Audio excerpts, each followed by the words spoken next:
Two brothers born from the same parents grew up together. They lived together, their entire childhood,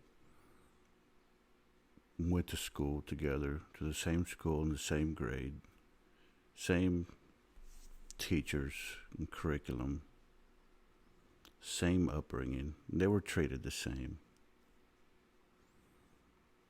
And these two brothers, let's call them Brother A, Bob, and Brother B, Bill,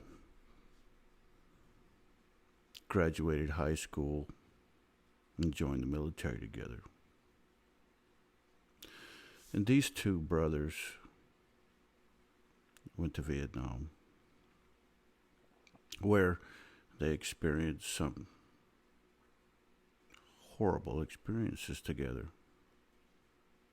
Now, these two boys from birth shared identical experiences, both growing up in school and having served together in the military. Let's just say, for the sake of this conversation, in the same unit, together on the same patrols, virtually identical in every way. So the brothers come home from their tour. Brother A, Bob, goes on to become a very successful entrepreneur. He starts a family. He raises several beautiful children. He has a very happy and successful marriage and a thriving business. Bob has it all. He's happy. He's content. Brother B, Bill, can't get past his experience. Bill starts to drink alcohol in excess. He starts to use drugs. He does everything he can to escape the experiences that he endured. His drug and alcohol use are to the extent that he can't maintain a job. He can't maintain a relationship. Bill becomes homeless. Two brothers, identical experience, outcomes on opposite ends of the spectrum. Why? Why did Bob have such success when Bill didn't, if their experiences were the same? Now, one could argue all the dynamics of their individual personalities and whatnot. For the sake of this conversation, I want to talk about Bob's ability to move past his experiences, to have learned from his experiences, to be able to put his experiences behind him and focus on the now, being able to move forward in life and focus on the positive, on the being happy, on being thankful for the things that he has. Bill, on the other hand, has stayed and remained stuck in his past experiences. Bill continues to replay these experiences in his mind as if on a loop, just over and over again. Keeps replaying this. What we know scientifically as Bill, or people like Bill, continue to replay these past experiences. They relive this experience over and over again. They feel the same emotions they felt when they originally experienced this trauma. Bill stays so stuck in that loop and focused on that negativity that it consumes him. Now, we could go deeper into this, but what could Bill do at this point in his life to change things? He's been to counselors. He has all the tools he needs. He's been given books. He's been to rehab.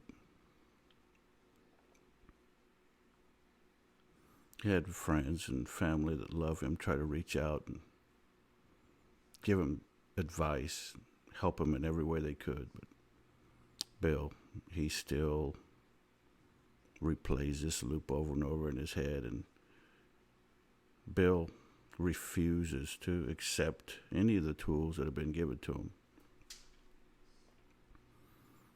Now, I don't know about you, but this story sounds very familiar to me. I see it. Matter of fact, I lived it.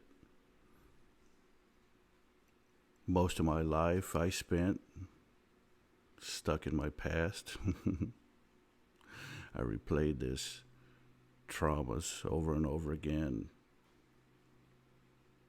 My anxiety continued to increase over the years as I just piled on negative experience after negative experience, and I stayed stuck in those experiences. I was angry. I was resentful. I made excuses for myself. I blamed other people to the point that I was stuck too, playing this loop over and over again in my head. I couldn't get past my past experiences. I couldn't get past the things that people had done to me, the betrayal, the hurt, the abuse. I had this emptiness inside me that I couldn't move past.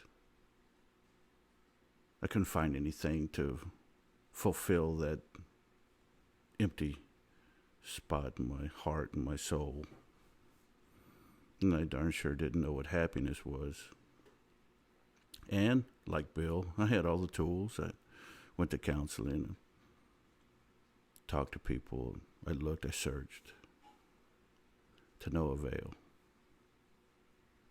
Just kept this loop playing over and over again in my head.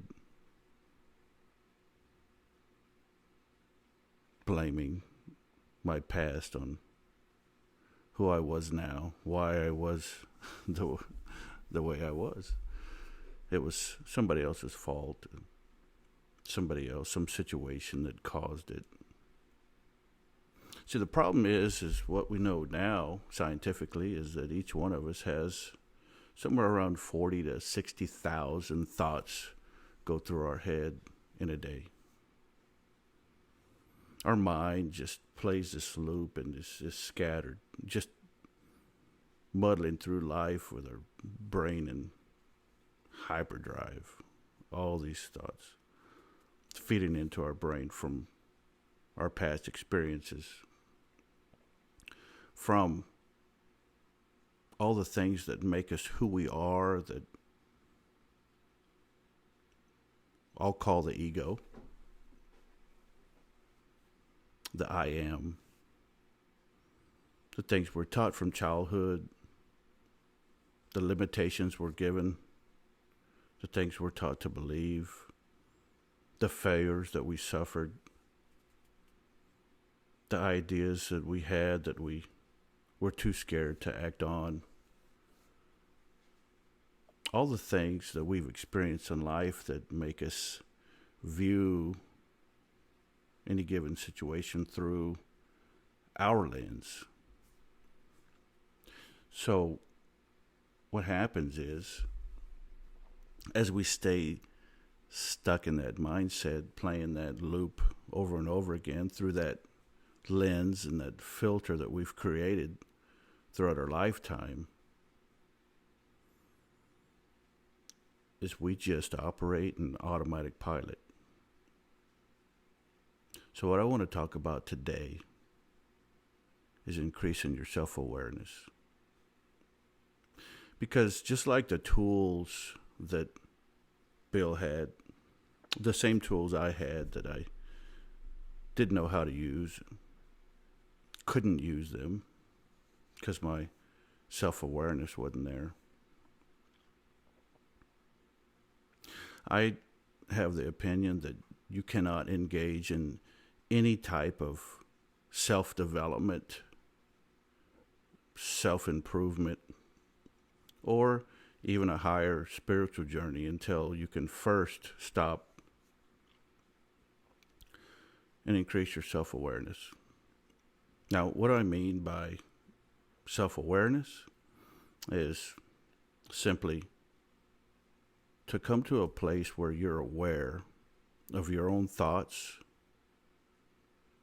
your own emotions, and your own reactions. See, for me, it wasn't until I was able to finally look at myself and realize in every one of the situations I found myself in, every one of the problems that I had in life, there was one common denominator. Me. And it wasn't until I could accept that and realize that, wow, I was the one thing in common with every one of those experiences. And then I realized that it wasn't the experience at all that made me who I was or that caused me to react or respond the way I did. It wasn't the situation at all. It was my reaction to the situation. So it wasn't until I came to this point in my life where I had this self-awareness that I could be real and honest with myself, to take responsibility for myself and my actions. And it was actually kind of when I hit bottom where I was at a point in my life where I didn't want to have to live like this anymore, where I knew there was more. I knew I was capable of more. I knew that I wanted more in life. And if I were going to have more and have better in my life, that I was going to have to take responsibility for myself. That with all the tools that I had at my disposal, the one thing that kept those tools from helping me make a change in my life was me. Because after all, it's not the knowledge that makes the change. It's our application of that knowledge. And until we assume and accept responsibility for ourselves, for our own thoughts,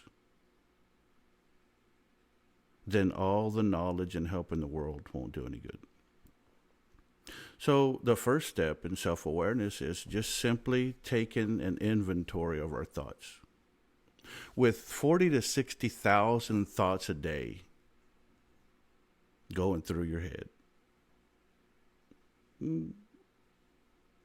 most likely negative, doubts, right? Fears of our failures, guilt of things that we may have done wrong or we did or didn't do, resentment of people in our life that may have presented obstacles or harmed us in some way. All these thoughts, these emotions that we continue to replay over and over again are what I'm going to call attachments to our past. And until you can take that inventory of yourself, of your thoughts and your emotions, and until you can take responsibility for your own thoughts and actions. And by the way, it's at this point when you realize that probably one of the reasons why so many people continue to hang on to their past is once you have that awareness, you have no excuse anymore. Because when you're aware enough and take responsibility for yourself, you can't blame it on anybody else. Because it was never anybody else in the first place, right? It was always us. So I think a lot of people fear losing that excuse. And so they, over the years, have been conditioned to fall into that victim mentality. And by the way, if I can't blame who I am, or I can't blame anything on my past, then how can I have sympathy for myself? How can anybody else feel sorry for me? And so I think, in a way, people become addicted to that state of mind. So becoming self-aware is to let go of those excuses, to take control of your thoughts. And I call it the constant gardener. To take an inventory of your thoughts is to recognize each and every thought. So, just like a garden where you have to actually tend to the weeds, it's work. So, weed pops up in your garden. What do? You pull it. You tend the garden, you water it, you till the soil, you put nutrients in the soil, and you weed. And for every time a weed sprouts in your garden, you pull it. And if you don't pull that weed, they'll continue to multiply.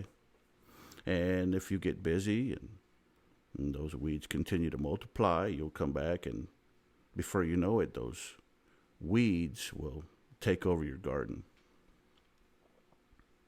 And that's the same way with our thoughts. If we don't tend to those negative thoughts as they come up, to identify and be self-aware enough to identify the negative thought, a negative pattern of behavior, and to change it in some way, to replace it with an affirmation, then those negative thoughts will prevail. So to have a higher sense of self-awareness, to remove excuses, to take responsibility of your thoughts, is the start of a journey. And I'm here to tell you that it's work. It's difficult. We've been programmed our entire life. So these changes don't occur overnight. But they're necessary. If you want something different, if you want to be better and live a better life, if you want to find happiness and peace, if you want to develop a higher spiritual connection, then you must first increase your self-awareness. And on that journey, you'll find what you're looking for. As we move forward in our podcast, we'll actually touch on a step-by-step process on how to change and reprogram your thought process. We'll have some experts that will share some of the science behind how our brain actually works. We'll have other experts that will talk about PTSD and how to move forward, and maybe some treatments and therapies. But more importantly, we'll talk about how to find yourself, how to move from self-awareness step by step on your journey to self-improvement. I thank you for tuning in, and I look forward to bringing you an awesome series on reprogramming your brain. And stay tuned for our new series on near-death experience and the afterlife, coming soon on Mind Hostage.